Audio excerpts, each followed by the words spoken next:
તો સરદારધામ અને ખોડલધામ વચ્ચે જે વિવાદ છે તે ક્યારનો ચાલી રહ્યો છે. હુમલા બાબતે કડકમાં કડક કાર્યવાહી થવી જોઈએ તેવું સરદારધામના પ્રવક્તાનું કહેવું છે. સરદારધામના ઉપપ્રમુખ જયંતિ સરધરા પર હુમલો થયો હતો. હુમલા બાબતે કડકમાં કડક કાર્યવાહી થવી જોઈએ તેવું સરદારધામ પ્રવક્તાનું કહેવું છે. સરદારધામ અને ખોડલધામ એક સિક્કાની બે બાજુ છે.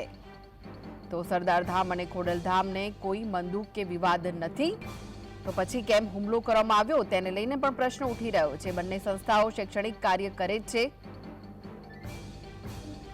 તેમ છતાં પણ હુમલો થયો છે તેને લઈને અનેક સવાલ ઉઠી રહ્યા છે. તો ખોડલધામ અને સરદારધામ વચ્ચેનો વિવાદ ચરમસીમાએ પહોંચી ગયો છે. જયંતિ સરધરા પર હુમલો થવાની ઘટના બનતા જ ચકચાર મચી ગઈ. પાટીદાર આગેવાન જયંતિ સરધરાએ હુમલા બાદ નિવેદન પણ આપ્યું હતું. રાજકોટમાં પૂર્વ કાઉન્સિલર અને જે જયંતિ સરધરા છે તેમના પર હુમલાની ઘટના બની હતી. જયંતિ સરધરાનો આરોપ છે કે પીઆઈ સંજય પાદરિયાએ હુમલો કર્યો હતો. સરદારધામના ઉપપ્રમુખ કેમ બન્યાનું કહીને હુમલો કર્યાનો આરોપ લગાવવામાં આવ્યો છે. જયંતિ સરધરા હાલ ખાનગી હોસ્પિટલમાં સારવાર હેઠળ છે. આજે સમગ્ર વિવાદ શું છે તેના પર નજર કરી રહ્યા છે. પીઆઈ સંજય પાદરિયા જૂનાગઢ ખાતે ફરજ બજાવે છે તેવી માહિતી મળી છે. પીઆઈ સંજય પાદરિયા ખોડલધામમાં સક્રિય રીતે જોડાયેલા હોવાનો પણ ઉલ્લેખ છે. સરદારધામ અને ખોડલધામ વચ્ચે વિવાદની ચર્ચાએ પણ જોર પકડ્યું છે.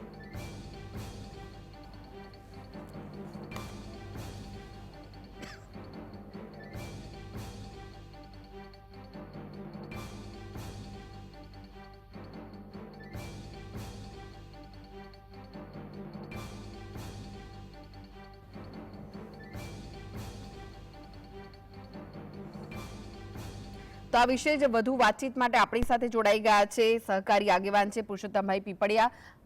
પુરુષોત્તમભાઈ, આપનું સ્વાગત છે જીએસટીવીમાં. જે રીતનો આ સમગ્ર વિવાદ સામે આવ્યો છે, આખરે આ વિવાદ શું છે તેના વિશે તમે થોડુંક જણાવશો. આ વિવાદ બે વ્યક્તિ વચ્ચેનો છે, બે સંસ્થા વચ્ચેનો નહીં. આ વિવાદને બે સંસ્થા વચ્ચેના વિવાદ તરીકે ઉપસાવવામાં આવી રહેલ છે. હકીકતમાં બે સંસ્થા વચ્ચે ક્યારેય વિવાદ થયેલ નથી અને થવાનો પણ નથી. આ બંને સંસ્થાના ટ્રસ્ટીઓ સમાજના મોભીઓ છે, સમાજના દાતાઓ છે અને સમાજ શ્રેષ્ઠીઓ છે. એટલે આ બધા પરિપક્વ ટ્રસ્ટીઓ છે, એટલે વિવાદનો કોઈ પ્રશ્ન નથી. સરદારધામ હોય કે ખોડલધામ હોય, આ બંને સંસ્થાઓ એક સમાજના વિદ્યાર્થીઓને અને સમાજના નબળા વર્ગને ઊંચું લાવવા માટેના પ્રયત્નો કરી રહેલ છે અને તે અવિરતપણે ચાલુ છે. આ કોઈ તત્વોએ ફેલાવેલી અફવા છે કે આ બંને સંસ્થા વચ્ચે વિવાદ છે. આ વિવાદ છે એ બંને વ્યક્તિઓના અંગત મતાંતરનો વિવાદ છે. આને ખોડલધામ સાથે કે સરદારધામ સાથેનો વિવાદ ગણી શકાય નહીં. જી પુરુષોત્તમભાઈ, જયંતિ સરધરાએ તો એવું પણ કહ્યું હતું કે જે આ સમગ્ર હુમલો થયો છે તે નરેશ પટેલના ઈશારે હુમલો થયો છે. તેને લઈને તમારું શું કહેવું છે? કારણ કે તમે કહી રહ્યા છો કે આ બંને વ્યક્તિ વચ્ચેનો વિવાદ છે, સંસ્થાઓ વચ્ચેનો નહીં. આપને જણાવું કે નરેશભાઈ અત્યારે ઇન્ડિયામાં પણ નથી અને નરેશભાઈ કોઈના સંપર્કમાં પણ નથી. તેમ છતાં નરેશભાઈનું નામ ઉછાળવા પાછળનું કારણ એ સરદાર પોતે જણાવી શકે. કારણ કે મારી દ્રષ્ટિએ નરેશભાઈ આવા સબ સ્ટાન્ડર્ડ પ્રકારના કામમાં પડી શકે નહીં, પડે નહીં. કારણ કે એની એક ગરિમા છે, એ ગરિમાથી ક્યારેય નીચે જઈ શકે નહીં. આ માત્ર ને માત્ર નરેશભાઈ ઉપર કાદવ ઉછાળવા માટે થઈને સરદારાના આક્ષેપો છે. હકીકતમાં સરદારા અને નરેશભાઈનું બંનેનું વ્યક્તિત્વ આપણે તપાસી લેવું જોઈએ. આ બંનેના વ્યક્તિત્વમાં હાથી ઘોડાનો ફેર છે અને પોતાનું રાજકીય અસ્તિત્વ જે મટી ગયું છે એને ટકાવી રાખવા માટે સરદારાએ આવા આક્ષેપો કરે અને વિવાદિત આક્ષેપો કરી અને પોતાનું જે ગુમાવેલું રાજકીય અસ્તિત્વ છે એ પુનઃસ્થાપન કરવા માટેના પ્રયત્ન હોઈ શકે. જી પુરુષોત્તમભાઈ, તો પછી નરેશભાઈનું નામ આમાં સામેલ કરવાનું શું લક્ષ્ય હોઈ શકે? એનું શું કારણ હોઈ શકે? કેમ એમનું નામ અંદર લેવામાં આવી રહ્યું છે? હા, હું એ જ કહું છું, કારણ વગર નામ શા માટે ઢસેડવામાં આવે છે? એનું લક્ષ્ય મેં આપને બતાવ્યું તેમ કે પોતાનું ગુમાવેલું રાજકીય અસ્તિત્વને પુનઃસ્થાપન કરવા માટે કંઈક તો વિવાદ થવો જરૂરી છે. એટલા માટે નરેશભાઈ પટેલને બિના જરૂરી નામ ઢસડે છે. હકીકતમાં આ નથી સંસ્થાનું કોઈ વચ્ચેનો વિવાદ, નથી નરેશભાઈનો વિવાદ. આ બંને વ્યક્તિઓની વિચારધારાનો વિવાદ છે, બંને વ્યક્તિઓ વચ્ચેનો વિવાદ છે. આપે તેમનો વિડીયો પણ જોયો હશે, સીસીટીવી ફૂટેજ પણ સોશિયલ મીડિયામાં ફરી રહ્યા છે. અને આ એક સામાન્ય પ્રકારની મારામારીને ખૂની હુમલા તરીકે ખપાવી દેવામાં આવે છે અને આને એક મોટું સ્વરૂપ આપી અને પોતે રાજકીય ગેઇન મેળવવા માંગતા હોય એવું બની શકે. જી પુરુષોત્તમભાઈ, પહેલા એવું કહેવાય છે કે ખોડલધામ અને સરદારધામ, ખોડલધામમાંથી સરદારધામ અલગ થયું છે, તો તેની પાછળનું શું કારણ હતું? શું કોઈ ઠોસ કારણ હતું ત્યારે કે અલગ થવા પાછળ?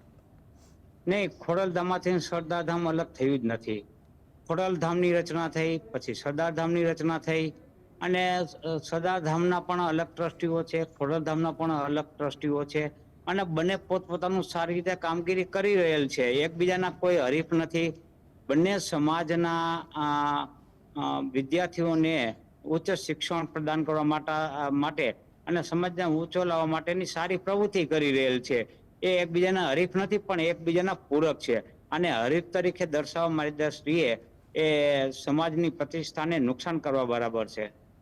જી પુરુષોત્તમભાઈ, જ્યારે હુમલો થયો, જયંતિ સરધારા પર હુમલો થયો, ત્યારે તેમણે એવું પણ કહ્યું હતું કે લેવા પટેલ સમાજના આગેવાન છો અને ગદ્દારી કરી રહ્યા છો, સરદારધામમાં જોડાયા છો, એમ કહીને એમના પર હુમલો કરવામાં આવ્યો હતો. પીઆઈએ એમ કહીને હુમલો કર્યો હતો.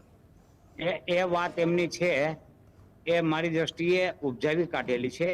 એવું કઈ છે જ નહીં. કોઈ મનગઢત અને અપ્રસ્તુત બાબતો રજૂ કરેલ છે માત્ર બદનામ કરવા માટે. આવી કોઈ બાબત છે જ નહીં અને કોઈ ટ્રસ્ટીઓ વચ્ચે વિવાદ પણ નથી.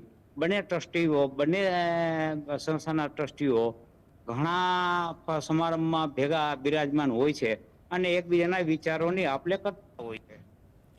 જી પુરુષોત્તમભાઈ, સામે એક એવી પણ વાત આવી છે, જ્યારે સીસીટીવી ફૂટેજ સામે આવ્યા ત્યારે એવી પણ વાત સામે આવી કે જે પીઆઈ છે સંજય પાદરિયા, તેમના હાથમાં કોઈ વસ્તુ પણ નહોતી અને સાથે જ તેમને ઉશ્કેરવામાં આવ્યા છે અને પછી હુમલો થયો છે, તેવી રીતની પણ વાત સામે આવી હતી. તેને લઈને શું કહેવું છે તમારું? ના, એ આપની વાત બિલકુલ સાચી છે કે એ બંને લગ્ન સમારંભમાં ભેગા થયેલા.